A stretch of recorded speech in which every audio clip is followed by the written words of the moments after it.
Project Mercury was born October 7, 1958. Program approval was granted 1 week after the establishment of the new National Aeronautics and Space Agency.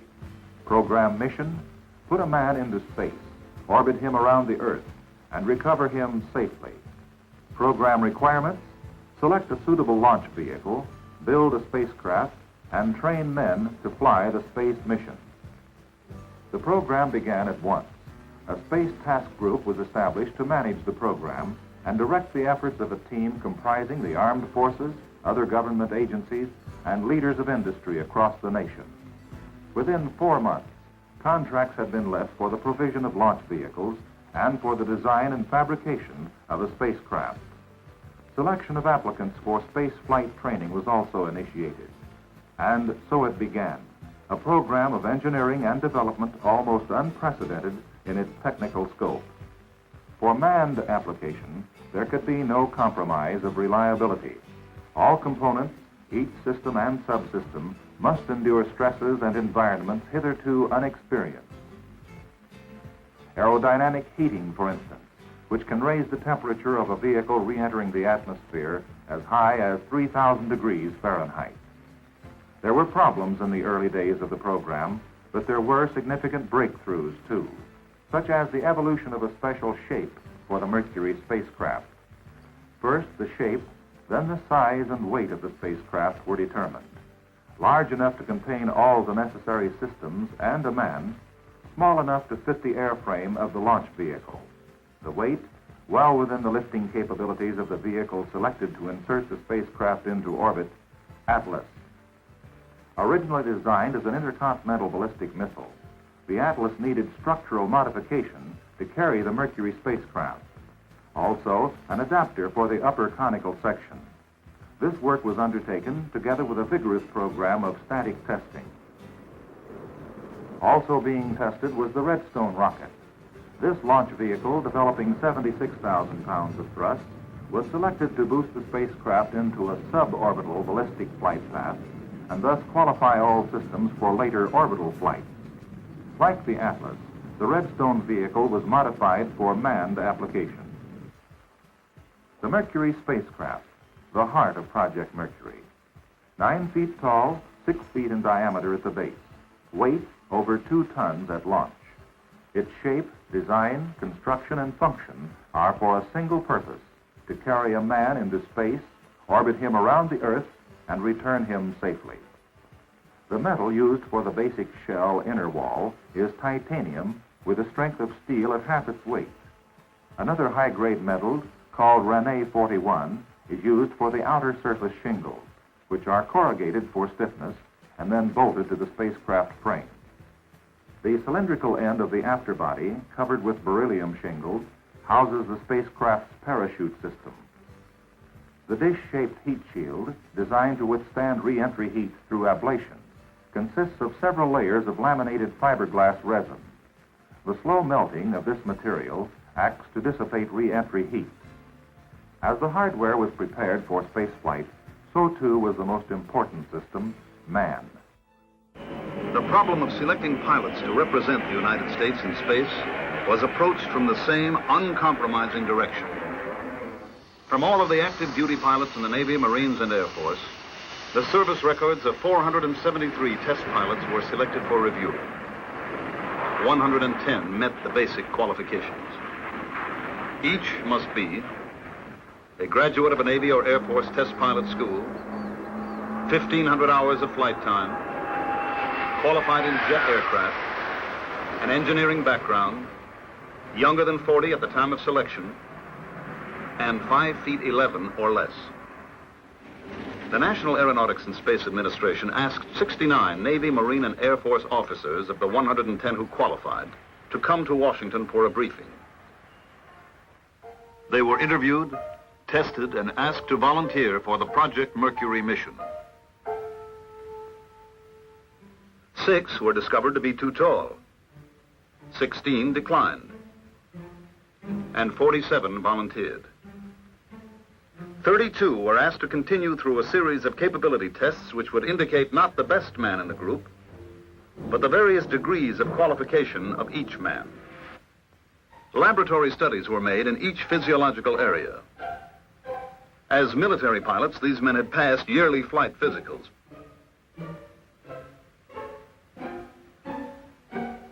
But here at the Lovelace Clinic, each measurable reaction of body chemistry, each physical function was measured, probed, diagnosed. What is the specific gravity of his body? What is his blood volume, water volume? What is his total body radiation count?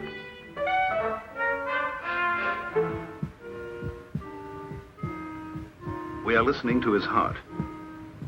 When the astronaut is orbiting in space, the measure of his heart's contraction and expansion will be telemetered to the Mercury tracking stations.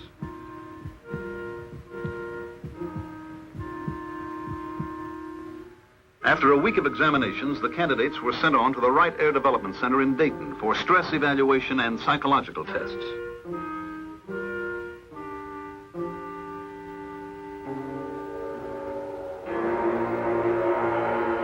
This Project Mercury candidate is preparing for stress.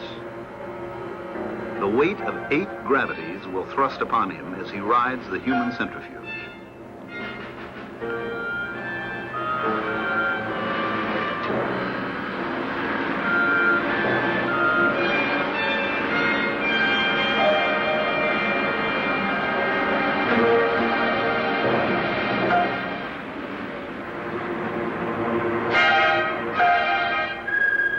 His reactions are studied. The results will indicate how he fared under multiple gravity forces. Did he show a tendency to pull back? No. Was his tolerance level low or was it high? Now, can we shake his equilibrium?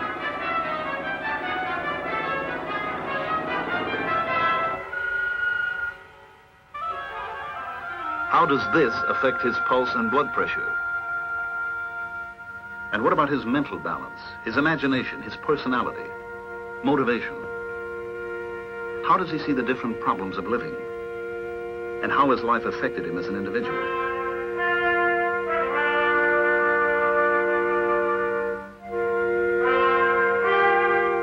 Test his memory, comprehension, perception, visualization.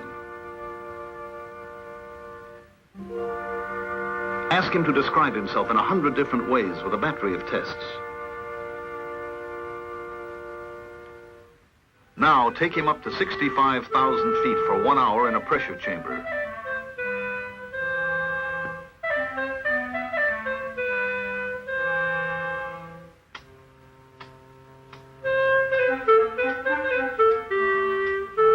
Now have him do this for 5 minutes.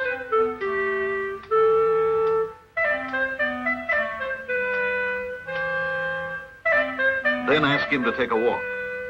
Walk until his heart beats 180 times a minute. Elevate the incline 1 degree every minute. These tests continued until all 32 men had been evaluated.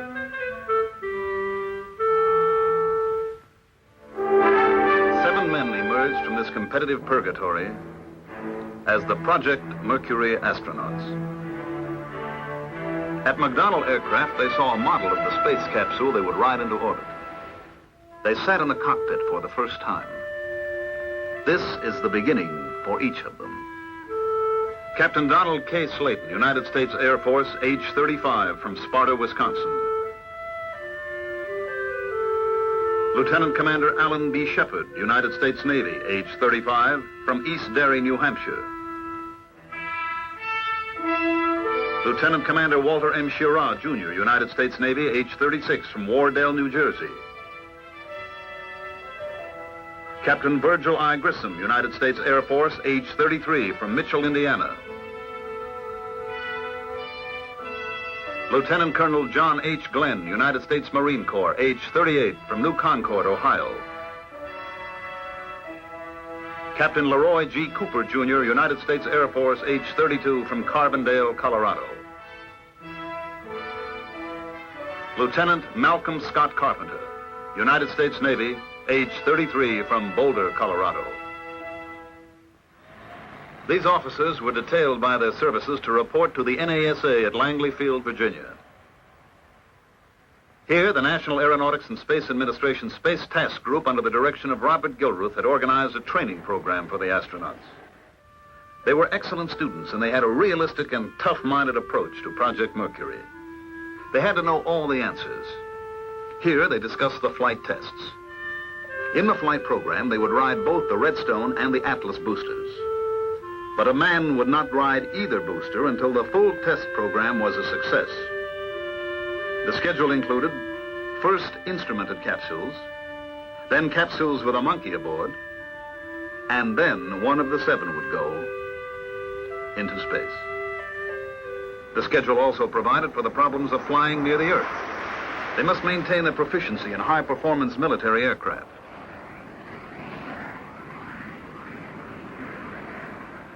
Out of this training together, a strong esprit de corps developed. They all felt that this must be a team effort involving all of Project Mercury. Recognition would undoubtedly go to the man who makes the first flight. But the second, third, or fourth flights may produce far more scientific information than the first flight.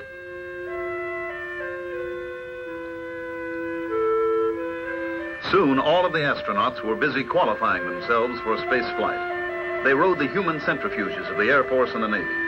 Here, they trained to increase their resistance to the forces of nature that were pitted against them.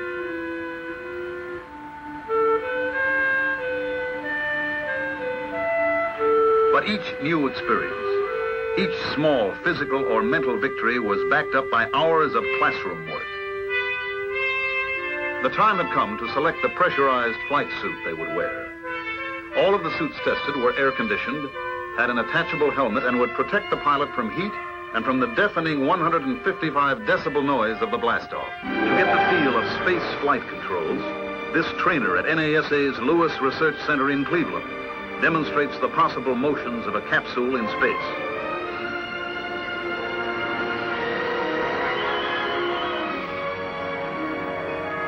While the astronauts perfect themselves for their mission, the hardware of Project Mercury is being tested, evaluated, reshaped, and tested again. Off Wallops Island, Virginia, capsule drops at high altitude test the parachute and recovery systems.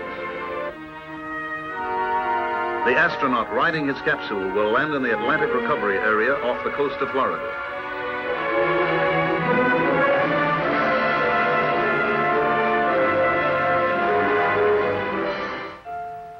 The astronaut must learn to tolerate the heating he encounters during his fall back into the atmosphere.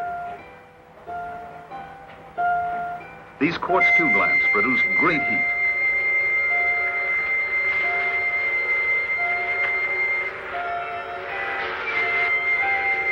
Among the astronauts, Walter Schirra is charged with the special problem of studying the capsule environment.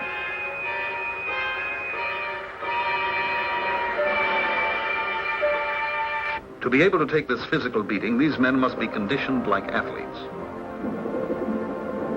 And the astronauts find that the physical discipline of underwater swimming is oddly effective in training toward a space mission.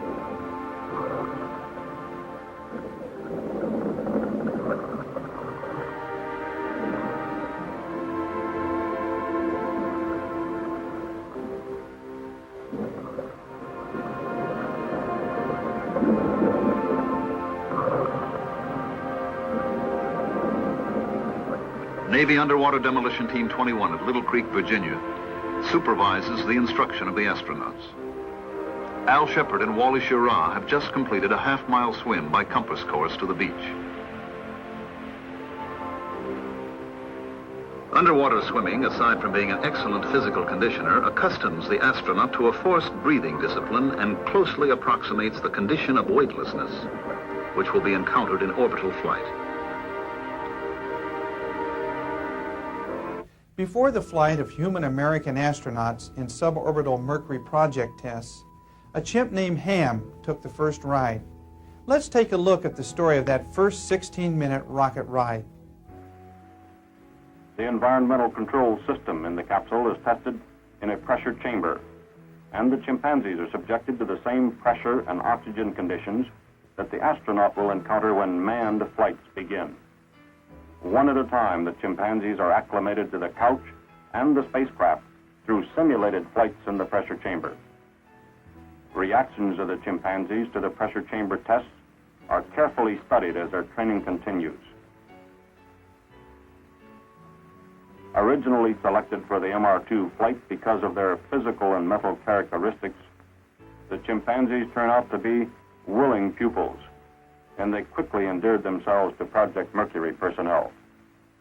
Each of the candidates gets a complete medical checkup: weight, temperature, heart, ears, eyes, blood pressure,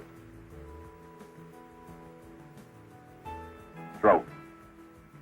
And the honor goes to an astro chimp who was nicknamed Ham. Holloman Aeromed, his home base. A friendly little fellow in a form-fitted couch about to make his mark in history. Ham is laced in his couch and wired for sound. The electrodes on his feet will give him a gentle shock in case he forgets what he has been taught to do about pulling the levers.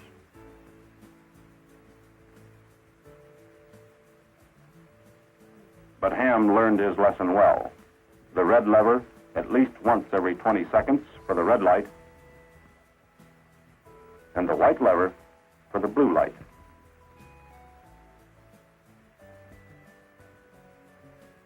Ham is doing fine.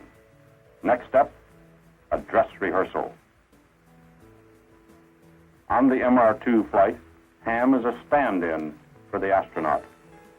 The van that brings him to the launch pad is the same van that the astronaut will use.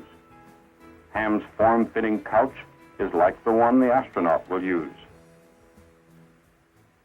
The first United States astronaut will take the same ride, in the same van, out to the same launch pad, and up the same elevator to the top of the rocket and into the Mercury spacecraft, just as Ham is doing today. MR2 nears launch time. In the control room, quiet efficiency is the only outward sign.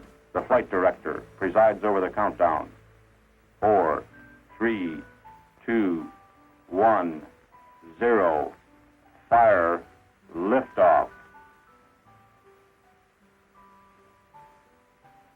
And Ham is on his way. In the control center, the flight surgeon's eyes are glued to his console, monitoring Ham's condition. Concern mounts.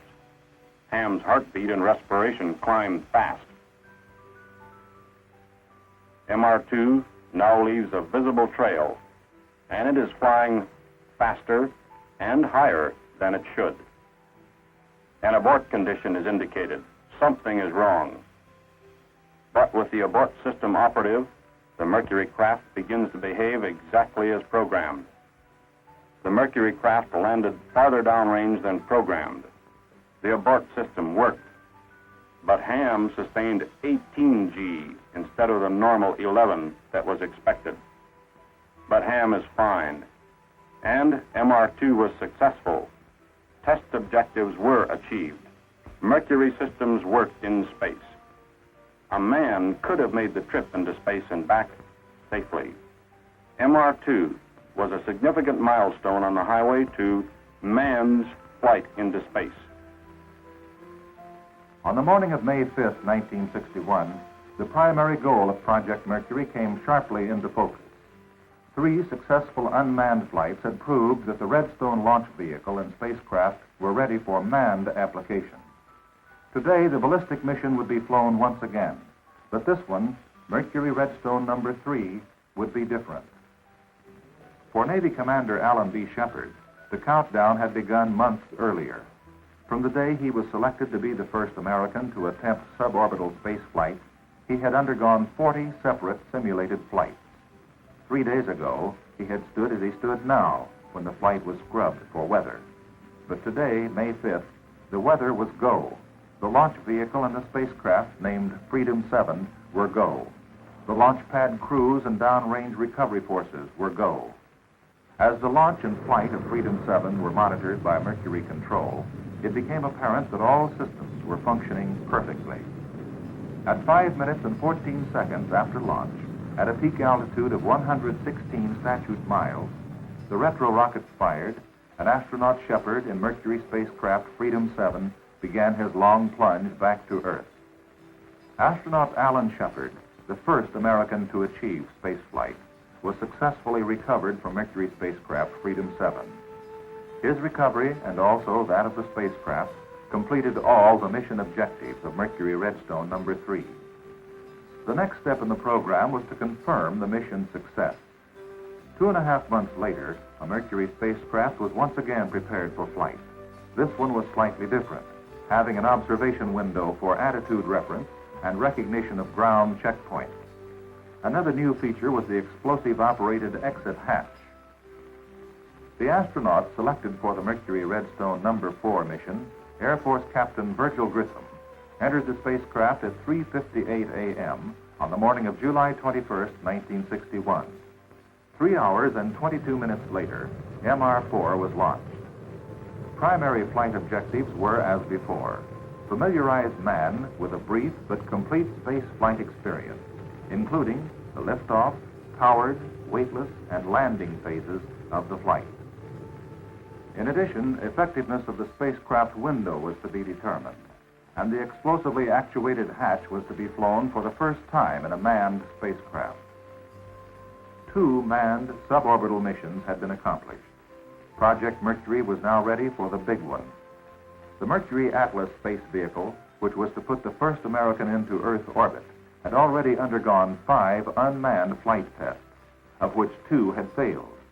3 months ago, the 5th flight test, with a chimpanzee in the spacecraft, had successfully achieved 2 orbits of the Earth. The launch operation for Mercury Atlas number 6, which began in the pre-dawn of February 20th, 1962, was the largest and most significant to date in the Mercury program. At the launch complex, 2,600 people were engaged in pre-launch preparation. For those who watched and waited, an even more basic objective was recognized.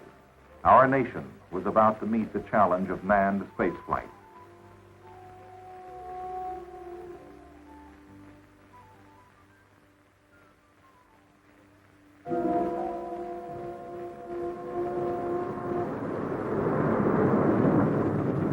The Atlas, with spacecraft Friendship 7, rose slowly at first, then much more rapidly as it gained speed with altitude. After 2 minutes, booster engine cutoff occurred as programmed, and the booster section was jettisoned. The escape tower, now unneeded, was also jettisoned. 5 minutes after launch, the space vehicle at an altitude of 100 miles, SECO, sustainer engine cutoff. The spacecraft was released from the launch vehicle and the posigrade rockets fired. Near the end of the 3rd orbit, between Hawaii and the California coast, the retro rockets facing forward were fired to slow the spacecraft for re-entry into the atmosphere. Astronaut Glenn and his spacecraft Friendship 7 landed well within the planned recovery area. All mission objectives had been achieved, including a realization of the primary goal of the Mercury program, to put a man in orbit around the Earth and recover him safely. But the MA-6 flight had done even more. It had demonstrated conclusively that man was a necessary requirement for space flight to implement decisions beyond ground control limits, to supplement automated systems with his reason and technical skill. The scope of manned spaceflight had been enlarged. There were 3 more historic milestones in the Mercury program, represented by successive manned orbital spaceflights. All comprised the same basic operation, and yet each was different, contributing its own significant data to the overall program. Mercury Atlas number 7, Navy Lieutenant Commander Scott Carpenter in spacecraft Aurora 7 accomplished 3 orbits for a total flight time of 4 hours, 53 minutes. Mercury Atlas number 8, Navy Commander Walter Schirra in spacecraft Sigma 7 accomplished 6 orbits of the Earth, 160,000 miles in 9 hours, 13 minutes. The last flight of the Mercury program took place on May 15, 1963, Mercury Atlas number 9. The spacecraft was named Faith 7 by its pilot, Air Force Major Gordon Cooper. Its mission, 22 orbits. Although the spacecraft was basically the same, it had been modified for the extended mission. After more than 34 hours in orbit, Faith 7 returned to Earth and was recovered successfully. The spacecraft landed within 8,700 yards of the prime recovery vessel. Project Mercury came to an unofficial end on that day in May 1963. In actual time, the program lasted 4 years, 8 months, and 5 days, during which time 900,000 miles were flown and a total of 54 hours of manned spaceflight time accrued. To the nation, Project Mercury had a special significance, for it had proved that the closely knit team of industry and government could orient their efforts to the achievement of a common national goal.